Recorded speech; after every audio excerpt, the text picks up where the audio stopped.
안녕하세요. 3일 경제 독립 TV입니다. 자, 오늘은 엑스트로피 책의 저자이신 김상윤 교수님을 모시고 AI 시대에 우리가 어떤 준비를 해야 되는지 인사이트를 나누는 시간을 갖도록 하겠습니다. 안녕하세요, 교수님. 네, 안녕하세요. 네, 저희 채널에 출연해 주셔서 감사드립니다. 엑스트로피 책을 쓰게 된 계기는 어떤 건지 여쭤보고 싶습니다. 저는 기술 분야를 연구하는 사람입니다. 근데 요즘 AI든 비트코인이든 기술 분야의 변화가 세상을 주도하고 있다라고 할 정도로 거대한 혁명이 일어나고 있죠. 그런데 이렇게 거대한 혁명을 만드는 기술 분야일수록 기술의 순수성이 많이 왜곡됩니다. 무슨 얘기냐면은 많은 분들이 다 알고 계신 사례로 좀 비유를 드리면은 우리 다이너마이트 사례예요. 노벨이라는 이 유명한 과학자가 다이너마이트라는 것을 만들 때 사실 살상 무기로 만든 게 아니거든요. 당시에 그의 의도는 당시 광부들이 이제 일을 많이 하는 시대였는데 광산의 그 폭약을 만들 때 너무나 쉽게 폭발을 하다 보니까 이게 의도치 않게 사망 사건 혹은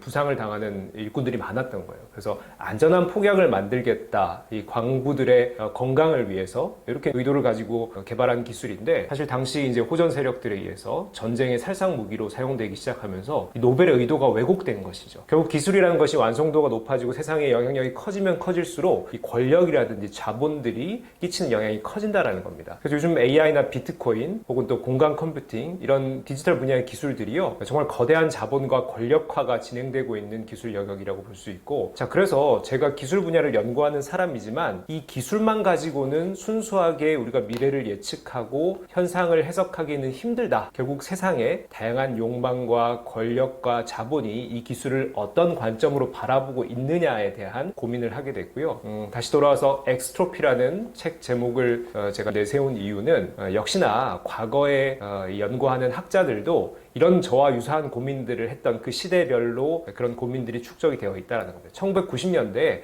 실리콘밸리, 이 당시에는 이제 캘리포니아주 지역을 중심으로 한 암호학자들, 그리고 기계공학자들, 생명과학자들, 이런 그 일부 과학자들이 모여가지고요, 우리가 연구하는 기술들을 세상에 이롭게 공평한 공정한 발전 방향들을 어떻게 구상할 수 있을까, 여기에 대한 고민들을 하게 됐고요. 이것을 하나의 철학으로 만들었어요. 기술 철학이라고 하죠. 바로 그 기술 철학의 이름이 엑스트로피입니다. 아, 예. 네. 심오한 의미가 있었네요. 네.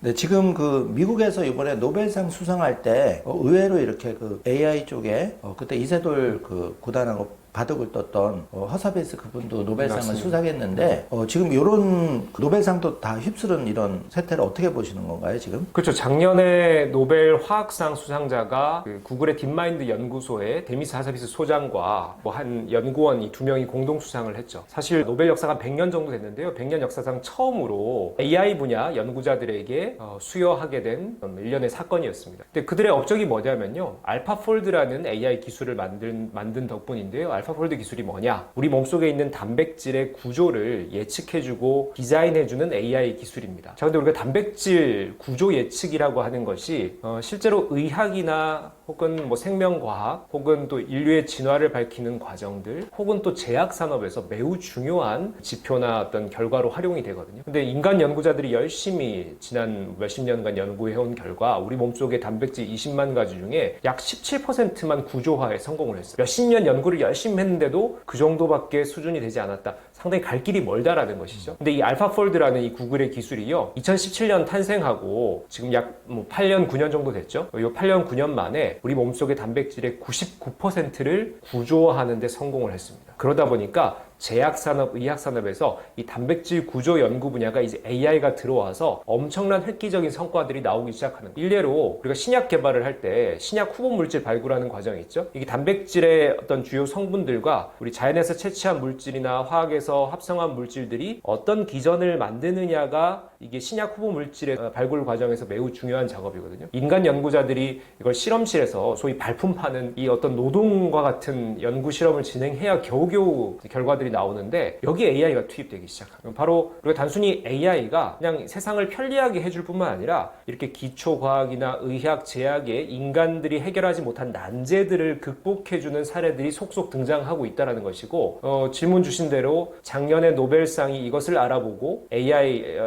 연구자들을 노벨 화학상을 수여했다는 것은 이것이 이제 본격적인 시작이다. 기초과학이든 의학이든 생명과학이든 인간의 어려운 부분, 난제들을 극복해주는 AI의 시도가 이제 시작된 것이다. 이렇게 우리가 선언한 것으로 살펴볼 수가 있겠죠.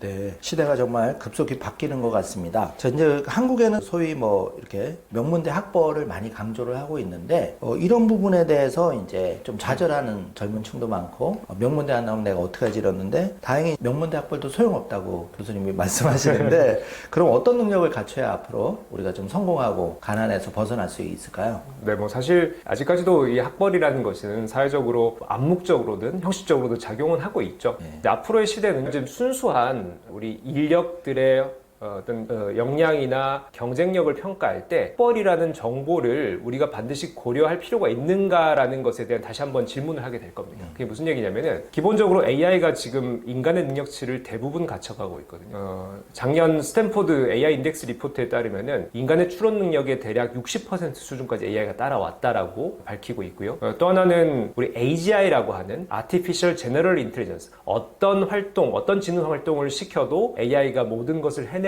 그 수준을 AGI라고 하는데 이것의 도래 시점이 2030년대로 예측하는 연구자들이 지금 많이 생겨나고 있습니다. 그만큼 인간의 지능 활동 능력치를 추월하는 시기가 이제 얼마 남지 않았다라는 것이고 일부 분야에서는 이런 이미 추월한 사례들이 나오고 있는 것이죠. 그런 점에서 우리가 학교라는 거, 대학이라고 하는 거, 학벌이라고 하는 거, 우리가 기본적인 뭐 소양이라든지 그 분야의 지식 수준을 판단하는 형식적인 어떻게 보면 경력적인 정보 아닙니까? 근데 이것을 이제 AI가 대부분을 대체해준다라고 하면은 결국 우리 사회에서는 이 인력의 최종적인 역량 혹은 이 인력이 만들어내는 퍼포먼스 이런 것으로 우리가 이제 평가하고 가장 중요한 요소로 우리가 인식을 하고 있는데 AI를 얼마나 잘 활용하느냐에 따라서 우리가 이제 고등교육을 통해서 배운 지식이나 전문 역량들을 충분히 AI와 협업을 통해서 커버할 수 있는 시대가 된다라는 그 말은 우리가 단순히 뭐 여러 가지 이런 도구들이 없는 과거 시대에는 학벌이라는 것이 인간의 능력을 평가할 때 어떻게 보면 작용하는 영역들이 있었지만은 이제는 우리가 이런 다양한 AI를 비롯한 디지털 도구들을 얼마나 잘 쓰느냐라는 것이고 이걸 가지고 또 학벌이나 사람의 수준을 평가하지 않는 한 지금 현재의 학벌이라는 이 제도나 인식은 조금 변화하지 않을까 뭐 이런 차원에서 제가 항상 말씀을 드리는 부분입니다.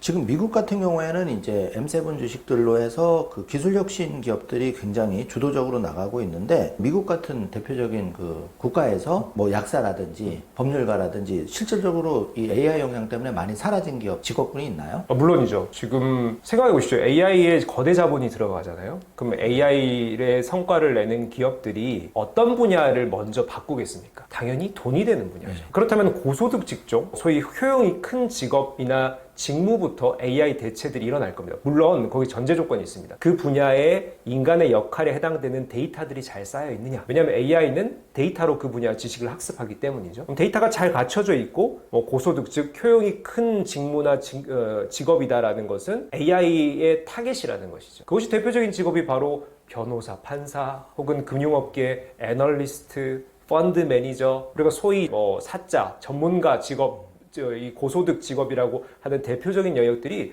AI의 타겟이 되고 있는 것이죠. 실제 어떤 사례가 있냐면요. 2010년대에 탄생한 미국 기업인데요. 피스컬 노트라는 기업이 있습니다. 이 기업이 뭐냐면은 이제 미국은 각 주마다 판례들이 다르잖아요. 그래서 이게 소송을 걸 때 어떤 주에서 소송을 진행하느냐에 따라서 이것의 성공 확률이 좀 달라져요. 그래서 이게 판례 분석이 상당히 중요한데 이것을 뭐 컨설팅 업체나 변호사에다 의뢰해가지고 상당한 또 이 수임료를 주고 이 수수료를 주고 이걸 이제 미리 예측하는 그런 것들이 많은데 AI가 이걸 예측해 주는 거예요. 어떻겠습니까? 이 변호사나 혹은 이 법조계에 계신 뭐 컨설턴트 분들이 각 주마다의 법이나 제도나 혹은 판례를 분석하는 것과 AI가 빅데이터를 기반으로 분석하는 것과 누구에게 더 신뢰를 주겠습니까? 당연히 AI. 그래서 이 AI는 판례를 분석하고 이 사건에 소송을 걸었을 경우에 성공 확률을 주마다 이 다른 성공 확률들을 예측해 주고요. 어떤 관점으로 이걸 소구해야 된다. 어떤 관점으로 전략을 세워야 된다. 이런 것들을 소송자에게 인사이트를 제공해 주는 것이죠. 즉 우리가 데이터를 기반으로 축적이 되어 있고 이것의 효용이 큰 바로 변호사나 판사 이 직업군에 이런 대체들이 빠르게 일어날 수가 있는 겁니다. 금융업도 마찬가지예요. 뭐 펀드 매니저나 애널리스트와 같은 직업은 실제로 이제 미국 뭐 월가라든지 뭐 영국과 같은 금융 선진국에서는요. 소규모 자산 운용사 분야들을 중심으로 이미 AI가 운용하는 자산, 운용 상품들이 많이 나와 있고요. 이것의 실제 수익률이 인간 펀드 매니저가 운용하는 것보다 훨씬 더 좋습니다. 여러분은 이제 고객 입장에서 AI가 운용하는 상품이 있고요. 인간이 운용하는 상품이 있습니다. 어떤 거 선택하시겠습니까? 아마 한 열에 한 8분 정도는 AI 선택하실 것 같아요. 그리고 수익률 한번 볼까요? 하면 수익률 까봤더니 AI가 더 높은 거예요. 당연히 이쪽 선택하시죠. 그게 점점 더 격차가 벌어지고 있어요. 미세하게. 결국 이런 고소득 직군도 오히려 AI 위험에 더 과하게 노출되어 있다라는 것이고, 이런 변화는 지금 아주 빠르게 진행이 되고 있습니다. 지금 한국에서 이제 새로운 또 리더십이 탄생을 앞두고 있는데, 중국이 무섭게 한국을 반도체 빼고는 다 추월했다, 이런 이제 그 안 좋은 소식도 전해지는데, 교수님이 이제 이 책에서도 강조해 주셨듯이